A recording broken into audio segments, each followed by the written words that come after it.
बिस्मिल्लाहिर्रहमानिर्रहीम। अस्सलाम वालेकुम डियर एस्पिरेंट्स। उम्मीद है आप सब खैरियत से होंगे और अपनी प्रिपरेशन जो है वो डेली बेस पर इम्प्रूव कर रहे होंगे। तो लास्ट जो बेटे आपको पता है कि हमारे जो लेक्चर्स ऑफ डिस्कशन थे वो फेजेस ऑफ मैटर के हवाले से थे। तो आज मैंने एक ज़रा डिफरेंट से टॉपिक का इंतखाब किया है जो कि अमूमन इंटरमीडिएट लेवल पर उस तरह से नहीं दिया गया, कुछ पोर्शन दिया भी गया है। तो मैंने कहा कि अभी कोशिश की जाए कि ग्रेजुएशन और इंटर को मिलाकर इस टॉपिक को जो है वो फोकस किया जाए, क्योंकि ये अहम टॉपिक है और इसमें से काफ़ी जो है वो MCQs आ सकते हैं, आने के चांसेस हैं, प्रीवियस पेपर में आए भी हुए हैं। तो आज का जो हमारा टॉपिक ऑफ डिस्कशन है वो है एसिड्स एंड बेसिस। आज हम अपने इस लेक्चर में एसिड्स और सिर्फ बेसिस के हवाले से जो है वो डिस्कशन करेंगे। तो बढ़ते हैं जी आज के टॉपिक की तरफ। एसिड और बेसिस को बाकायदा 1884 में डेफिनेशन मिली। इससे पहले इनकी कोई क्लियर कट डेफिनेशन नहीं थी। हालांकि एसिड और बेसिस इससे पहले ही ना सिर्फ डिस्कवर भी हो चुके थे बल्कि बन भी रहे थे, लेकिन इनको जो बाकायदा साइंटिफिक वैल्यू मिली वो 1884 में मिली, जब आर्हीनियस ने अपना कॉन्सेप्ट जो है वो पेश किया, जिसको आज तक बहुत वैल्यू दी जाती है और आज तक ये इस्तेमाल भी होता है। तो आर्हीनियस ने ये जो कॉन्सेप्ट दिया और इस कॉन्सेप्ट के मुताबिक जो उसने डेफिनेशन दी, that is quite easier at the moment कि an acid is a compound that release hydrogen ions in water.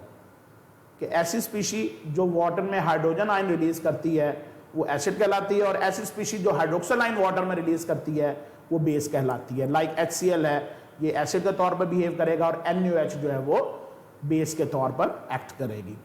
तो नो डाउट उस वक्त के अतबार से ये बेहतरीन कॉन्सेप्ट था, लेकिन फिर जैसे जैसे नए एसिड्स और बेसिस डिस्कवर होते गए तो फिर इसके प्रोसेस में कुछ लिमिटेशंस भी जो है वो डेवलप हुई।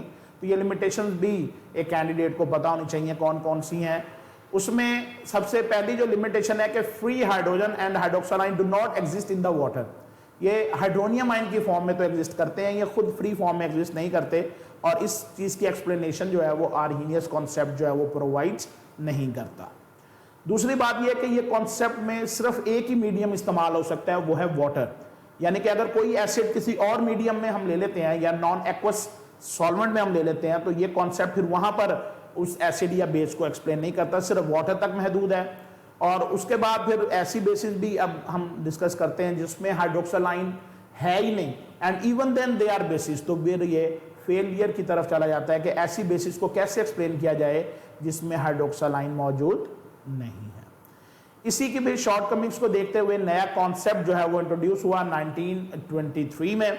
जेन ब्रॉन्स्टेड ने और JM लॉरी ने अपना ये अलग अलग कॉन्सेप्ट दिया एसिड और बेसिस का, लेकिन बिल्कुल इनकी फाइंडिंग्स एक जैसी थी, इसलिए इसे हम ब्रॉन्स्टेड लॉरी कॉन्सेप्ट का नाम देते हैं। तो इन्होंने इसकी डेफिनेशन को थोड़ा सा मॉडिफाई कर दिया। इनके मुताबिक an acid is a molecule और ion that can donate a proton.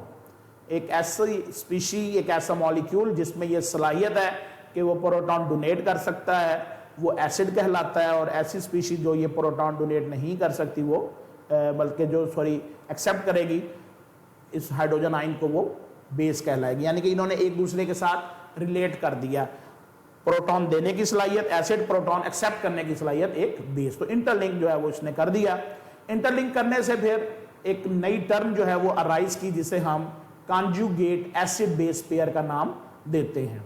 तो ये डिटेल इसकी लिखी हुई है, लेकिन इस इक्वेशन के मुताबिक देखें, ये एसिड बेस को प्रोटॉन दे रहा है, तो एसिड ये इसलिए है कि ये प्रोटॉन दे रहा है, और ये स्पीशी बेस इसलिए है कि वो प्रोटॉन एक्सेप्ट कर रही है। After the completion of the reaction acid जो है वो कन्वर्ट हो जाएगा एक बेस में, यानी कि अब इसमें प्रोटॉन लेने की सलाहियत आ जाएगी, इसे हम कहेंगे कॉन्जुगेट बेस। और इसी तरह ये बेस जो थी प्रोटॉन लेने के बाद अब प्रोटॉन देने के काबिल हो जाएगी, इसे हम कहेंगे कॉन्जुगेट एसिड। तो ऐसी स्पीशीज जिनमें सिर्फ एक हाइड्रोजन आयन या प्रोटॉन का डिफरेंस हो वो कॉन्जुगेट एसिड बेस पेयर्स कहलाते हैं। कॉन्जुगेट एसिड बेस पेयर के हवाले से बेटे आपने ये याद रखना है कि अगर एक वीक बेस है रिएक्शन में तो उसका बनने वाला जो एसिड होगा कॉन्जुगेट एसिड वो एक स्ट्रॉन्ग एसिड होगा। इसी तरह एक वीक एसिड अगर है तो उसकी बनने वाली जो कॉन्जुगेट बेस होगी वो एक स्ट्रॉन्ग बेस होगी। यानी कि इन दोनों की स्पीशीज के लिहाज से अगर हम देखें तो वीक बेस का कॉन्जुगेट एसिड स्ट्रॉन्ग होता है और एक वीक एसिड का कॉन्जुगेट बेस जो है वो स्ट्रॉन्ग बेस होती है, यानी कि एक स्पीशीज स्ट्रॉन्ग होगी और एक वीक होगी। इसी तरह बेटे इसी एक कॉन्सेप्ट में एक डेफिनेशन आती है एम्फीप्रोडिक स्पीशीज या एम्फीप्रोडिक सब्सटेंसेस, ऐसे मॉलिक्यूल जिसमें दोनों के तौर पर, एसिड के तौर पर भी और बेसिस के तौर पर भी एक्ट करने की सलाहियत है, उन्हें हम एम्फीप्रोडिक सब्सटेंसेस का नाम देते हैं। जैसे वाटर इसकी एग्जांपल है, प्रोटॉन दे भी सकता है, प्रोटॉन ले भी सकता है, तो ये एम्फीप्रोडिक सब्सटेंस कहलाएगा।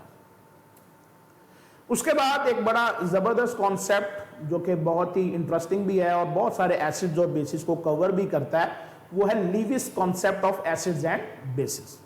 तो ये 1930s में प्रेजेंट किया गया बाय जी.एन. लेविस ने, और ये बहुत ही जनरलाइज कॉन्सेप्ट है। इसने बिल्कुल ही ये प्रोटॉन और हाइड्रोक्सालाइन वाला चक्कर ही खत्म कर दिया। इसने कहा जी an acid is an electron pair acceptor, ऐसी स्पीशी जो इलेक्ट्रॉन पेयर एक्सेप्ट करती है वो एसिड है, और ऐसी स्पीशी जो इलेक्ट्रॉन पेयर डोनेट करती है वो बेस है। तो ये एसिड और बेस दो को उसने इलेक्ट्रॉन पेयर की डोनेशन और उसको गेन करने के हवाले से उसने यहां पर इंटरप्रेट कर दिया as a Lewis theory of acids and bases. तो इसी तरह आगे चलते हैं। The strength of an acid is defined as the concentration of hydrogen ion in its aqueous solution at a given temperature. कि कोई भी एसिड स्ट्रॉन्ग या वीकर कब होगा, अगर उसमें प्रोटॉन देने की सलाहियत ज्यादा है तो वो एक स्ट्रॉन्ग एसिड होगा, और अगर प्रोटॉन देता है लेकिन स्लो है, कम देता है, तो वो एक वीक एसिड होगा। इसके लिए एक पैरामीटर है के, आयोनाइजेशन कांस्टेंट ऑफ एसिड्स, जो कि इसके जो कंसंट्रेशन ऑफ आयंस है उसके प्रोडक्ट के और रिएक्टेंट की कंसंट्रेशन के बराबर होता है, इसका फॉर्मूला है। लेकिन यहाँ पर हमारी जो ज्यादा कंसर्न है कि के जो है वो डिसाइड करता है एसिड की स्ट्रेंथ क्या होगी। ग्रेटर द वैल्यू ऑफ के stronger is the acid and vice versa. अगर के की वैल्यू ज्यादा होगी तो एसिड स्ट्रॉन्ग होगा, और अगर के की वैल्यू कम होगी तो एसिड एक वीक एसिड होगा। इसको फिर आगे अगर आप इसका नेगेटिव लॉग ले लेते हैं, पी के ए बन जाता है वो, तो पी के ए से स्ट्रेंथ इनवर्सली प्रोपोर्शनल होती है। पी के ए की वैल्यू ज्यादा होगी तो एसिड वीक होगा, और अगर पी के ए की वैल्यू स्मॉल होगी तो एसिड स्ट्रॉन्गर होगा। तो इस तरह पी के ए और के ए की वैल्यू से आप एसिड की स्ट्रेंथ को डिटरमाइन कर सकते हैं। उसके बाद एक स्केल यूज होता है पीएच स्केल। ये फॉर्मूला यहां पर दिया हुआ है, ये जरूर आपने याद रखना है, आसान सा फॉर्मूला है। जे सोरेनसन ने ये स्केल जो है वो प्रेजेंट किया था कि pH is equal to negative log of hydrogen ion concentration. इसी तरह pOH होती है negative log of hydroxyl ion concentration. Neutral water है जिसमें हाइड्रोजन आयन की कंसंट्रेशन 10⁻⁷ है और हाइड्रोक्सालाइन की कंसंट्रेशन भी 10⁻⁻7 है। तो इसलिए न्यूट्रल वाटर की pH भी 7 होगी और pOH भी 7 होगी। तो दोनों का अगर एड अप करें तो वो 14 बनता है। तो इसलिए हम कहते हैं कि sum of pH and pOH is equal to 14। अब ये स्केल उन्होंने मुरतब कर दिया है, ये आपको बड़ा हेल्पफुल होगा कि अगर pH 7 के बराबर है सोल्यूशन इज न्यूट्रल, अगर pH लेस देन 7 है, 7 से कम है, तो वो एसिडिक सोल्यूशन को रिप्रेजेंट करेगी, और अगर pH ग्रेटर देन 7 है तो सोल्यूशन जो है वो बेसिक होगा। तो इस तरह से हम सोल्यूशन की एसिडिटी और सोल्यूशन की बेसिसिटी pH से डिटरमाइन कर सकते हैं।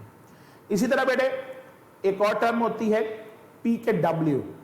pKw is equal to negative log of Kw। Kw is called ionic product of water, और ये हमारे पास जो है वो इसकी जो वैल्यू है वो 10⁻⁻14 होती है Kw की, और pKw की होती है 14 नेगेटिव लॉग लेने के बाद।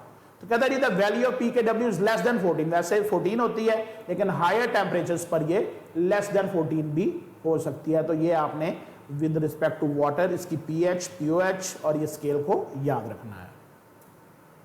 अब ये नेक्स्ट बेटे एक टेबल मैंने ऐड किया है, इसमें से समझें कि अगर मैं ये अश्योर करूं कि एक एमसीक्यू तो एटलीस्ट आएगा, 100% आएगा।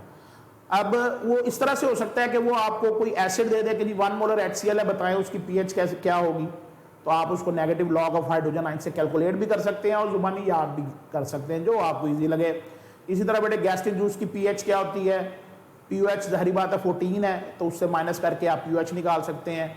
विनीगर, सॉफ्ट ड्रिंक, तो अब मैक्सिमम जितना आप याद कर सकते हैं। ये जाहिर बात है पूरा टेबल डिफिकल्ट टू रिमेंबर है, लेकिन जैसे सॉफ्ट ड्रिंक्स है इसकी pH क्या होती है, तो देखिए pH ये है और ये pOH है, दोनों का सम 14 के बराबर है।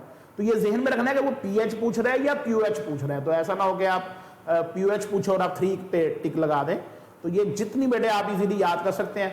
तो इसमें बस सजेशन यही है कि आप कोशिश करें कि जो इनमें ज़रा ज़्यादा रूटीन वाइज चीज़ें हैं जैसा कि आप सॉफ्ट ड्रिंक यूज़ करते हैं, जैसा कि अगर आप यहाँ पर देखें मिल्क है, ठीक है, इसी तरह सी वाटर है, तो इनकी कम अज़ कम ज़रूर याद कर लें। और अगर मैक्सिमम हो जाए तो अच्छी बात है, क्योंकि किसी भी एक चीज़ की वो पीएच दे सकता है, तो इसलिए ये टेबल आप कोशिश करें कि मैक्सिमम आप याद कर सकें। उसके बाद एक और कॉन्सेप्ट जो है वो एसिड्स और बेस में यूज होता है, उसे हम कहते हैं कॉमन आयन इफेक्ट। तो इसकी डेफिनेशन दी हुई है, the suppression of ionization of a weak electrolyte by adding a common ion from outside is called common ion effect. कि आप एक ही सॉल्यूशन में ऐसा सॉल्यूशन सेकेंडली ऐड करें जिसमें एक आयन कॉमन है, तो जो वीक इलेक्ट्रोलाइट है उसकी आयोनाइजेशन जो है वो रिवर्स हो जाएगी। इसे हम कॉमन आयन इफेक्ट का नाम देते हैं। इसी तरह एक और टर्म यूज होती है बफर सॉल्यूशन। दो solutions which resist the change in their pH, ऐसे सॉल्यूशन जो अपनी पीएच को चेंज ना होने दे बफर सॉल्यूशन कहलाते हैं। और बफर सॉल्यूशन कैसे बनते हैं, अगर वीक एसिड लेंगे तो उसमें हम सेकेंडली जो चीज ऐड करेंगे that will be salt of it with a strong base. तो ऐसा बनने वाला बफर जो होगा वो एसिडिक बफर कहलाएगा। और अगर आप एक वीक बेस लेकर उसमें सॉल्ट लेते हैं स्ट्रॉन्ग एसिड का, तो वो बेसिक बफर कहलाएगा। तो बहरहाल बफर का काम जो है वो पीएच की चेंज को रोकना है, और बफर भी कॉमन आयन इफेक्ट के असूल पर काम करते हैं। यहां पर जो बड़ी अहम वैल्यू मैंने अलग से दी है कि पीएच ऑफ ह्यूमन ब्लड, ये बहुत ज्यादा आपने एक्यूरेटली याद रखनी है, 7.35 है, और अगर इससे पीएच चेंज हो तो इंसान की जो है वो डेथ भी हो सकती है। बफर की पीएच कैलकुलेट करने के लिए जो इक्वेशन यूज होती है उसे हम कहते हैं हेंडरसन इक्वेशन, और ये पीएच इसमें बफर सॉल्यूशन की बराबर होगी pKa plus log of concentration of salt over concentration of acid. तो इस इक्वेशन से आप किसी भी बफर सॉल्यूशन की पीएच मालूम कर सकते हैं। आपको जो एसिड या बेस यूज कर रहे हैं, अगर बेस होगा तो pKb आ जाएगा यहाँ पर, तो आपको उनकी pKa वैल्यू मालूम होनी चाहिए, और जो आप सॉल्ट उसका ले रहे हैं उसकी कंसंट्रेशन मालूम हो, तो लॉग लेकर आप उसको ऐड करेंगे pKa में, तो that will be the pH of buffer solution. तो इसे हम कहते हैं हेंडरसन इक्वेशन। तो ये था बेटे आज का हमारा टॉपिक ऑफ डिस्कशन, जिसमें हमने एसिड्स और बेस को एक ज़रा सा क्विक रिव्यू कर लिया है, और इंशाल्लाह ताला नेक्स्ट लेक्चर के साथ भी कोशिश करूंगा कि ऐसे वो तमाम टॉपिक्स जो कि आपको ज़्यादा एमसीक्यूज प्रोवाइड करते हैं उन पे काम करूं। एट द एंड जी एक और कोटेशन आपके लिए मेरे पास मौजूद है, there are no limits to what you can accomplish except the limits you place on your own thinking. आप जो कुछ कर सकते हैं उसकी कोई हद नहीं है, लेकिन ये हद आप उस वक्त आप परेशान होते हैं इस हद को जब आप इसको अपनी थिंकिंग के ऊपर अप्लाई कर लेते हैं। तो जब आप सोच को लामहदूद रखते हैं तो समझे आप काम भी लामहदूद कर सकते हैं। तो अपनी सोच को हमेशा बड़ा करते रहें, एक्सपैंड करते रहें, ताकि आप वो कुछ भी कर सकें जो पहले आप अपने ख्याल के मुताबिक करने से कासर थे। इससे एक मैसेज के साथ मुझे इजाज़त दें। इंशाल्लाह बहुत जल्द अगले लेक्चर के साथ आपसे मुलाकात होगी। अपना ख्याल रखें। अल्लाह हाफिज़। पाकिस्तान जिंदाबाद।